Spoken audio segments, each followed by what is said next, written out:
Bien. ¿Me están escuchando? Sí, Perfecto. sí. No sé por qué como se me había ido la pantalla. Ahora sí, estamos grabando. Bueno, bienvenidos. Estamos ahí, comienzo a la clase del día de la fecha. Este, con una pregunta. Estábamos hablando informalmente mientras se terminaban de unir el resto de los compañeros. Y Emiliano me estaba haciendo unas preguntas porque él me envió, está residiendo en México, ¿no? Y entonces me envió unas maderas de muestra con las cuales está haciendo su instrumento para el trabajo final. Hermosas maderas, densas, con un peso que me pareció correcto, acústicamente buenas, por lo menos en pruebas fáciles como hacemos todos de golpearlas y escuchar un poco cómo suena y cuánto dura ese sonido, que son como las dos primeras cosas que miramos. Ahora, entonces, volverme a repetir la pregunta, contame qué maderas son o qué nombre tienen, pero también estamos hablando un poco esto de que a veces no es tan importante el nombre de la madera, sino qué poder mirar para identificar si esa madera es apta para lo que nosotros queremos hacer. Por supuesto que está buenísimo el dato técnico del nombre vulgar, del nombre científico, porque por esos nombres uno puede buscar información en algún ente como el INTI de acá de Argentina, o el INTA, que hacen registros y tienen catálogos, o en la web, y puede recabar un poco más de información técnica de esa manera, pero hay algo que siempre las fichas técnicas o casi siempre no nos dicen, que es una parte que nos interesa a nosotros, ¿no? Que cómo funcionan acústicamente esas maderas, qué resistencia tienen. Por ahí nos dicen sí el peso específico y la densidad, que son dos cosas que sí nos sirven, pero hasta por ahí falta un montón de información en general. Entonces, te escuchamos, Emiliano. Bienvenido.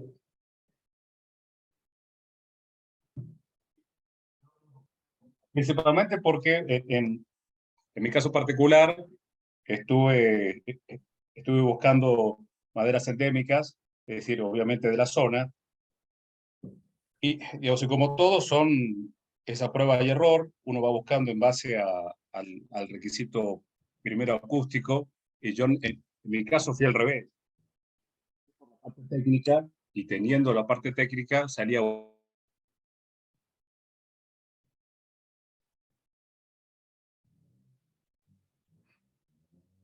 Se cortó un poquito, ¿no? ¿Cómo, perdón? Te quedaste congelado un segundo y Ah, no terminamos de escuchar bien. Primero decías que buscaste la parte técnica. y después, obviamente, teniendo esto, me fui empecé a buscar, bueno, obviamente densidades, empecé a buscar. Entonces, mi búsqueda en realidad fue al revés. Inicié con la parte técnica y la parte técnica me definió el proyecto. Esto realmente en la práctica no es así, o al menos en mi caso, soy bastante ciruja, hay un volquete con una puerta vieja, paro el coche, a mi mujer le doy una vergüenza porque me bajo, me meto, ando con las tablas arriba. Y resulta que voy a decir, por ejemplo, ¿subiste eso? Claro, es una madera vieja. La cepillo y claro, y encuentro un montón de caobas, he encontrado caobas de Honduras, voy mucho bueno, acá se le dice derrumbe, con los muebles, de muebles viejos, que Claro. son madera que tienen 80 años y es quizás el marco de una puerta o una puerta misma. Y de ahí salen mangos, salen puentes. Entonces, pero muchas veces, a ver, uno cuenta las ganadas, pero también hay que contar las perdidas. Regularmente de 10, que uno de 8 son un fiasco y el resto que van a la parrilla, Claro, se y transforman en dos que energía. exactamente, justamente. Entonces, claro, ahora, para evitar estas situaciones, la pregunta era, a nivel práctico, olvídate porque obviamente que no tenemos cómo medir densidad, no tenemos estás ahí en el aserradero, estás ahí en el lugar, quizás tuviste la posibilidad de pedir que te la cepillen, ver, sabes que la beta está bien, pero listo, y listo, ya tengo un tablón que tiene buena beta, la sentís con peso, y decís, bueno, ok, ¿qué madera, qué características tienen las maderas particularmente para saber a dónde las orientamos? Ujú. Yo hablo porque en mi caso, lo sé si la gran mayoría somos guitarreros, o sea, lo mismo sucede para alguien que hace vientos, Sí. o alguien, algún accesorio, algo, hay maderas que son, se entiende que son meramente decorativas Ujú. por su color, por su veteado, pero si yo intento colocar eso, como hablamos hace un momento, eso lo meto en un puente y me sirve más de filtro que en resaltar o amplificar o transmitir lo que le pasa a la cuerda, que baja por el mango y queda todo eso en el puente, que muchas veces funciona más de filtro que otra cosa, Ujú. Sí, de salvo hecho que sea el objetivo. Que uno, el puente es un filtro. De alguna manera se le llama un filtro pasabajo, digamos, un filtro que alguna frecuencia siempre se queda ahí.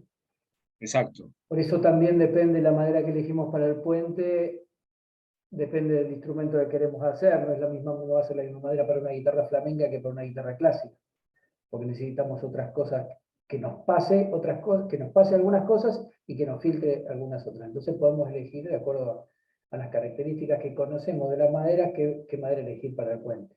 Pero con respecto a lo que me decías antes, de que bueno, una vez que tengo la madera, que la elegí porque es linda, porque me pareció que el peso estaba bien, porque la veta estaba radial o como yo quería, eh, ¿para qué elijo esa madera? Bueno, me parece que podemos hacer como varias elecciones, ¿no? Porque eh, podemos separar las maderas que vamos a usar para fondos, aros y diapasones de las que vamos a usar para las tapas y los mangos.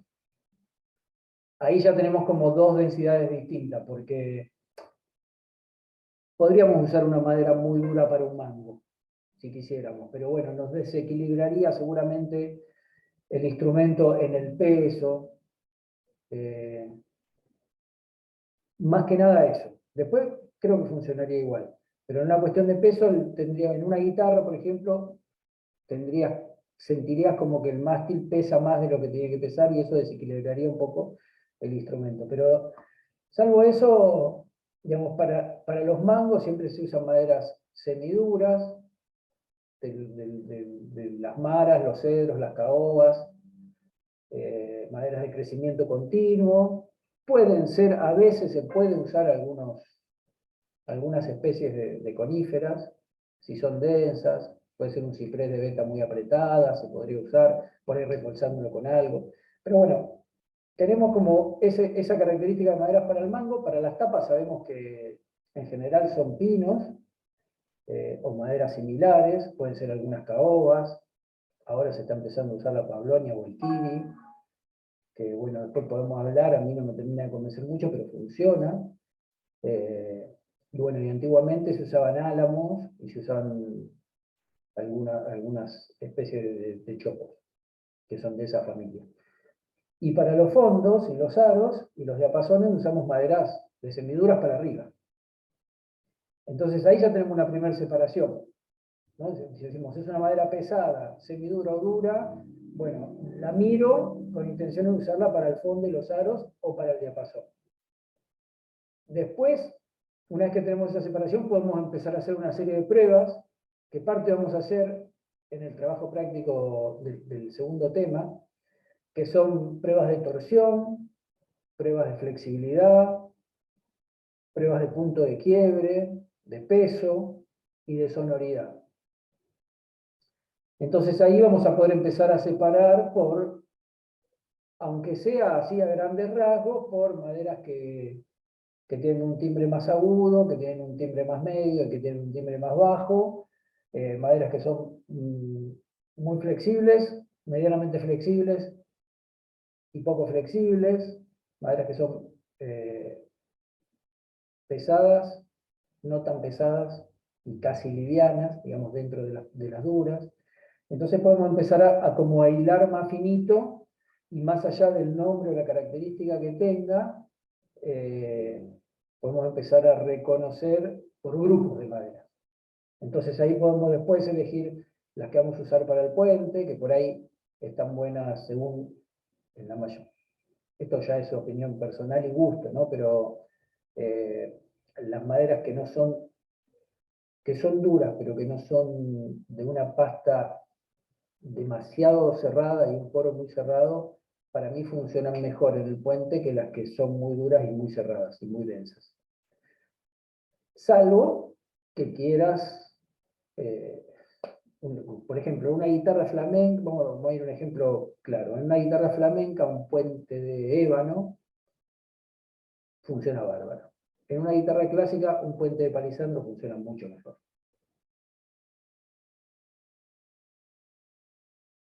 Por la textura que le quiero dar al sonido. Por la textura que le quiero dar al sonido, por el filtro de bajos, del cual hablábamos recién, porque una madera es mucho más metálica, si se quiere decir, que la otra, por identificar los sonidos con una imagen es algo que a veces es difícil ponerse de acuerdo, ¿no? Siempre no hay forma de identificar un sonido si no es con una imagen o con un sabor, ¿viste? A veces se dice un sonido dulce, o es brillante, y en realidad son parámetros que no tienen que ver con el sonido, pero es una comparación que uno tiene que hacer con algo para poder identificarlo. Entonces, un ébano siempre va a tener un sonido más brillante, más estridente, y con una transmisión de agudos más rápida, por ejemplo. Entonces vas a tener una guitarra con un ataque más veloz, con mayor cantidad de agudos. En cambio, el palisandro es más dulce, transmite un abanico para mí mayor de sonoridad, tiene más medios, tiene más graves. Y la guitarra quizás no tenga la misma patada que una guitarra flamenca, pero en el sostén va a ganar. Sí, porque algo que no tiene la guitarra flamenca es justamente sustain, Sí, por la forma de tocar del. sí, por muchas cosas, por la forma de tocar, por la altura de las cuerdas, por el lugar a donde se toca. Se Exacto. pulsa la cuerda mucho más cerca del puente, entonces la cuerda es más dura, bate menos. Pero bueno, volviendo al tema de las maderas, podríamos empezar a separar como en grandes grupos y después empezar a hilar más fino. Y yo, en el trabajo que viene ya lo vamos a ver, siempre recomiendo tomar nota de esas cosas para poder repetir el acierto otra vez, ¿no? Si yo hice todo este proceso de elegir una madera para el puente que me funcionó, para el diapasón es otra cosa, porque todo el instrumento es importante para la vibración, para la duración del sonido, pero el diapasón de todo eso me parece lo que menos influye. A pesar de que muchos guitarristas, vos hablas con ellos y te dicen, no, el diapasón de ébano con los ojos cerrados notás que es ébano, el de palisandro es otra cosa, pero, y es muy probable que a la misma guitarra le cambies 2 o 3 diapasones y algo distinto le encuentres. ¿Pero por qué? Porque todo pedazo de madera que está en un instrumento, sea guitarra o sea otro instrumento, ¿no? Para no encasillarnos nada más que en la guitarra, vibra simpáticamente con algunas frecuencias más que con otras. Entonces, cuanto más tengamos de ese tipo de madera en un instrumento, más va a vibrar con algunas frecuencias. Entonces puede pasar de que una guitarra la traigan para que le cambies el diapasón, por ejemplo. Tenía un diapasón de ébano, no conseguiste ébano en ese momento, decís, che, tengo un palisandro, se lo ponemos, dale, ponéselo, lo haces exactamente el mismo espesor, lo pones, le pones los trastes, el guitarrista la prueba y te dice, cambió. Y sí, es muy probable, porque hay algo que simpáticamente vibra con ese diapasón que con el ébano no vibraba, o al revés. No es ni mejor ni peor, es otras cosas que quizá nosotros desde que recibimos el instrumento, lo probamos, lo armamos, le cambiamos el diapasón, lo arreglamos, lo volvimos a probar, no llegamos a notarlo porque la interacción que tenemos con ese instrumento fue corta. Pero el guitarrista que viene hace 10 Ahora, años tocando con el instrumento acá al lado de su oído, nota todo. Entonces, hay que ver si esos cambios son tan importantes o no, pero sí hay que reconocerlos que van a pasar y que el guitarrista los va a notar. Volviendo a las maderas, desde los instrumentos a las maderas, ¿todos me siguen bien? ¿Alguno quiere hacer alguna pregunta?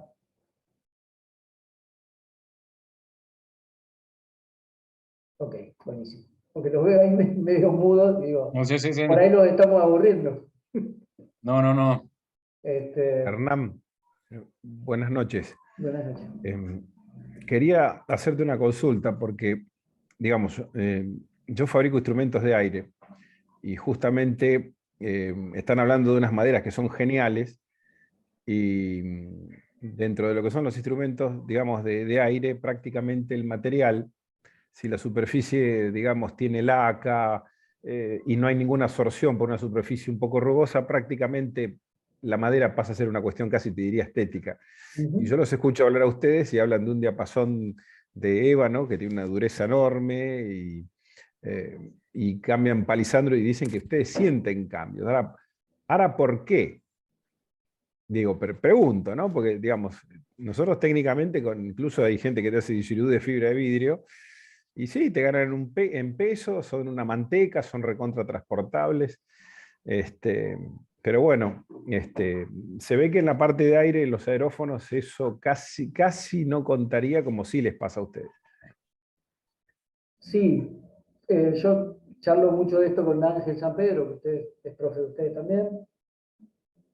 Y claro, siempre decimos que, o él me dice que es el especialista, ¿no?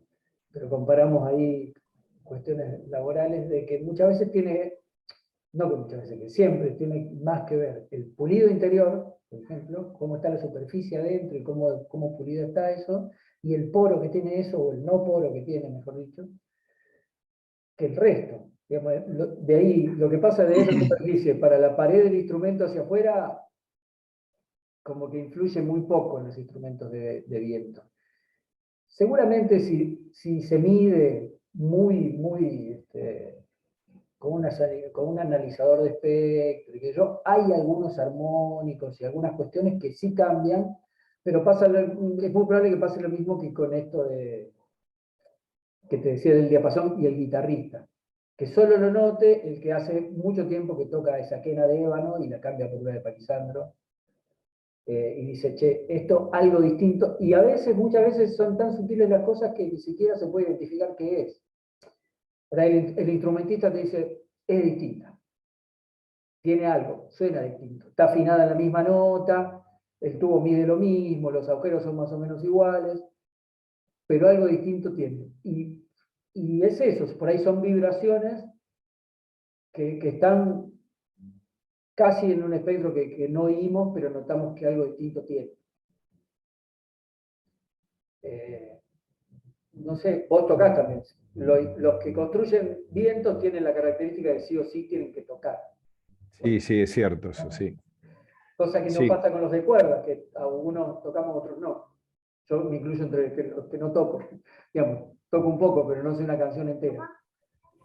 Pero en el viento, si no vas probando, es difícil terminar el instrumento, más que nada. Entonces vos notarás seguramente diferencias entre distintos materiales, aunque le hagas el mismo tratamiento de terminación y pulido. ¿No? Sí, es un tema. A veces creo que acá nos faltan, como al menos en los didgeridoos, equipos para poder... Los análisis de espectro se pueden hacer, de hecho yo los hago para ver cómo salió en la parte final, ¿no? Ajá. Pero en Alemania tenían mecanismos para medir esto y ¿sabés qué hacían? ¿Viste la camionada de tierra que cualquiera que construye te deja afuera? Bueno, los metían ahí a los didgeridoos para tratar de aislar todo tipo de resonancia, y lo hacían incluso con materiales de plástico, pasta de papel, prensada.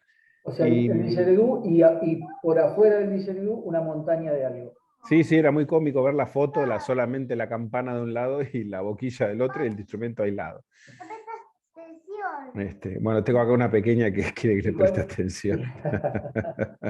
¿Y cuál era la conclusión de eso? ¿Algo cambiaba?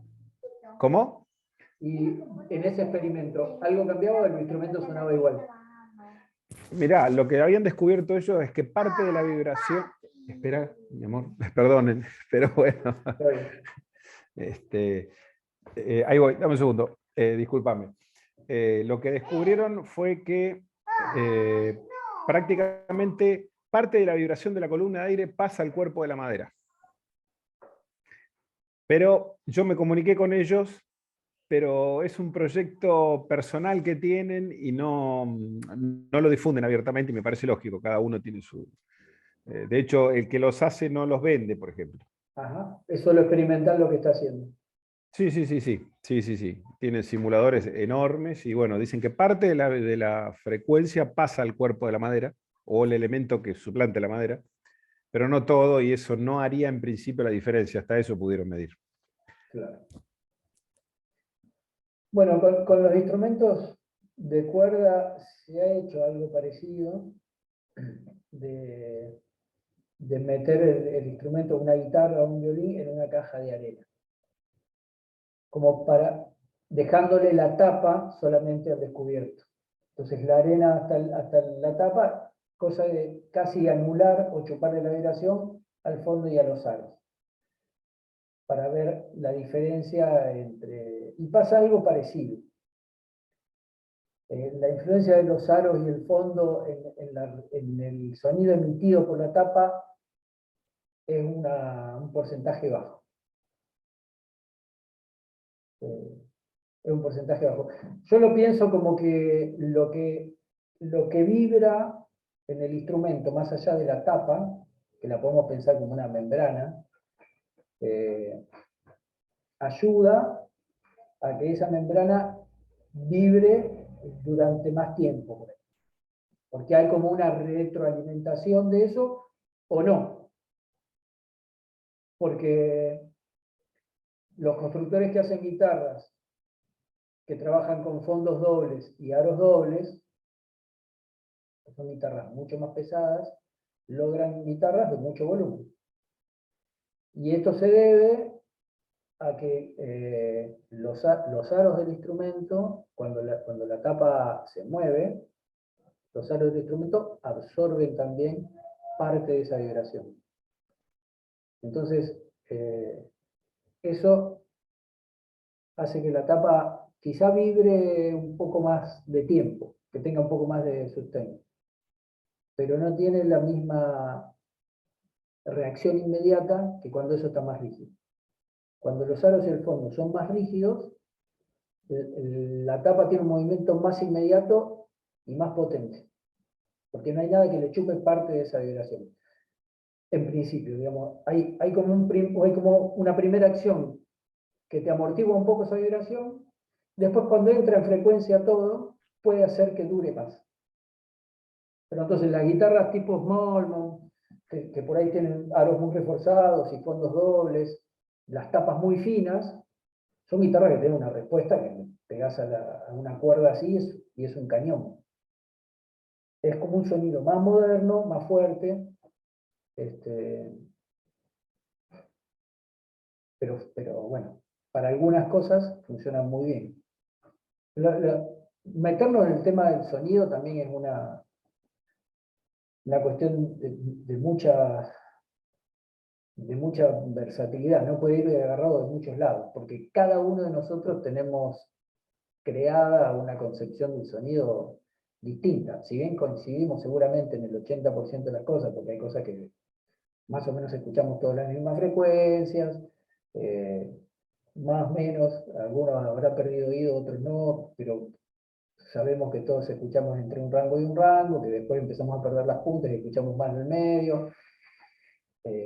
Pero cada uno de nosotros tiene acostumbrado o educado al oído de acuerdo a un montón de cosas que le pasaron en la vida, de dónde creció, de los sonidos que incorporó de su entorno, de la música que escuchó, si tocó un instrumento o no.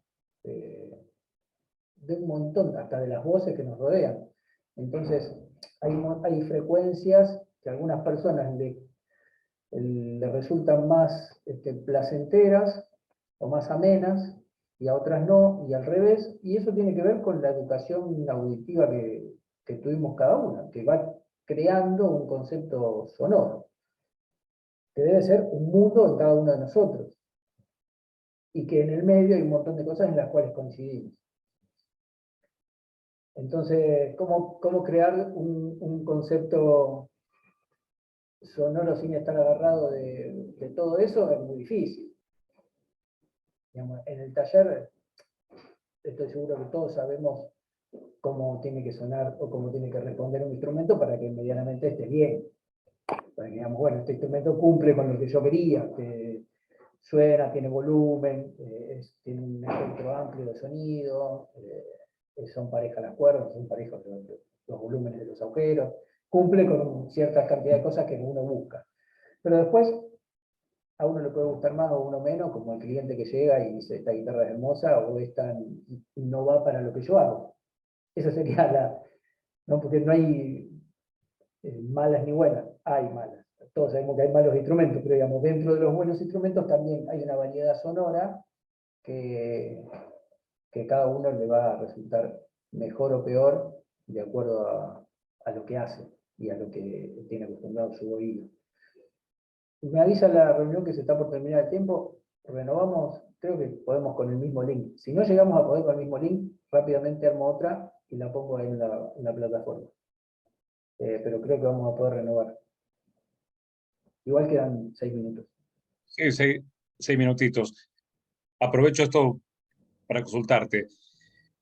En esta especie de equilibrista chino, viste que los equilibristas tienen con las tazas una mano, con el pie. En nuestro caso estamos, por un lado es el sonido que te pide tu cliente o que te pide la guitarra, por un lado es la madera y otro el tema de estructura. También hago finita, finita, finita, finita la tapa y viene el cliente, no, hacela más finita y hacela más finita y te queda una criollita y decís, no, está bien, pero apenas la voy a afinar, tengo la tapa que se me dobla, se me hace así. Sí, sí.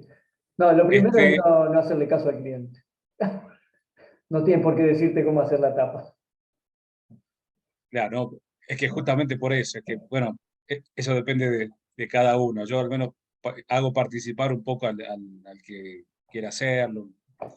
Pero bueno, o sea, hay cosas que, bueno, viste que te piden que quiero que esta guitarra la usen mis nietos, que tenga, o sea, que 50 años, una guitarra de 50 años, viste, que vibre, que suene fuerte, que se escuche hasta la otra cuadra y que salga 100 pesos. Por eso te decía, estamos en una especie de malabaristas chinos que tenemos, evitando que no se nos caigan las tazas y los platos. En este caso, como luthier, ¿qué es lo que más prioridad es lo que, bueno, al menos en mi caso es el tema del sonido, es mi prioridad. Quizás los otros compañeros, no sé qué, el tema es mi eje es el sonido. Ahora, ¿cómo ato la variable importantísima que es la madera? ¿Sería enfocarme siempre en la tapa? Y a partir de la tapa empezar a diseñar el resto o al revés. Yo creo que es un conjunto, todos los instrumentos son un conjunto de todo, ¿no? Como decíamos recién, porque todo va a ayudar a que ese instrumento suene más completo y más armónico con el mismo. Pero sí, yo te diría que el 80% del enfoque tiene que estar en la tapa. Tiene que estar en la tapa. Y a partir de ahí empezar a proyectar el resto. Empezar a proyectar El baretaje. y también ahí es donde me parece que le puedes dar un poco más de bola al cliente. Y si tiene un gusto por una guitarra oscura, elegir una madera oscura sabiendo que va a estar todo bien, y si quiere una madera más clara, elegir una madera más clara sabiendo que está todo bien. Pero en la tapa no le puedo errar. Digamos, vos sabés, o tenemos que saber qué hacer en la tapa si el cliente quiere una guitarra para tocar tango, o si quiere una guitarra para tocar flamenco, o si quiere una guitarra para tocar folclore. Yo muchas veces le pido que toque algo, que me pase parte de lo que hace, si tiene grabado un disco que me lo pase, para qué lo va a usar, o sea, tratar de recabar la mayor información posible de lo que hace el cliente y para qué va a usar esa guitarra. Si esa guitarra va a ser una guitarra de acompañamiento, si va a ser una guitarra que va a puntear mucho, si va a ser una guitarra solista, de concierto, si toca solo música clásica o si toca folclore, algún tipo de folclore o jazz. Y entonces tratar de identificar cuáles son los requerimientos de ese cliente y qué espera de ese instrumento para poder hacerlo lo más parecido a lo que él piensa que va a hacer. Porque el cliente viene Hay siempre, una brecha.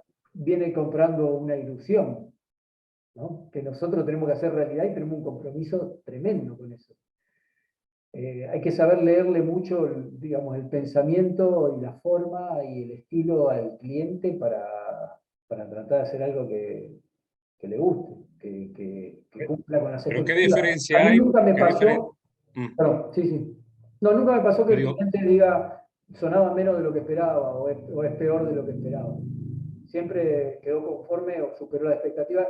Y también me parece que tiene que ver con el momento de recibir el instrumento nuevo y probarlo y la emoción y qué sé yo. Me parece que la devolución justa a un cliente debería ser después de un tiempo de usar el instrumento. Que lo tenga 6 meses, 8 meses, encontrarse de vuelta y decir, che, bueno, ahora, ¿qué te parece? ¿Cómo te rinde? ¿Es lo que esperabas? ¿No? Porque siempre al momento hay como una pequeña mentira de que, qué sé yo, si el tipo gastó un montón de plata en comprarse el instrumento, lo está mirando con toda la gana que suene bien, y va a sonar bien, a no ser que esté muy, no sé, no, bueno, muy sí, salvo mal y que le erraste realmente, muchísimo. claro. Pero en general pasa que en ese momento de alegría está todo bien. Entonces después de probado el instrumento, está Sí, a bueno. la semana te empieza a llamar, che, Hernán, me parece que Claro, empieza. eso es lo que no está Claro, bueno, lo que no tendría que claro. pasar. ¿Eh? Te Eh, dejo la pregunta para el segundo link. Viene alguien y me dice, yo soy segunda guitarra de tango y vine con mi amigo que es la primera guitarra. A bien. nivel constructivo, ¿qué tengo que tomar en cuenta para uno y para otro? No me contestes ahora. Parece un programa eso de... Sí, por eso te decía. Vamos a la publicidad. Sí, bueno, ¿alguien más quiere o se plantea algo o quiere preguntar algo? Así cuando reanudamos la reunión lo charlamos. No, no así de estas preguntas, sino yo tenía muchas dudas con respecto al práctico. La verdad que hay muchas preguntas que no he encontrado o que me pueden, no sé, no, creo que unos cuantos estamos así, me Ajá. parece. Bueno, Pero nada, no, entonces vamos a hacer una cosa, vamos a redondear un poco este tema de las maderas y usamos la última media horita así para repasar eso que por ahí no encuentran en el práctico y vemos cómo vamos avanzando con eso. ¿Mm? venga, gracias. Dale. Bueno, entonces, esto se va a acabar y supuestamente con el Bueno, último. cortamos y seguimos entonces. Dale, dale.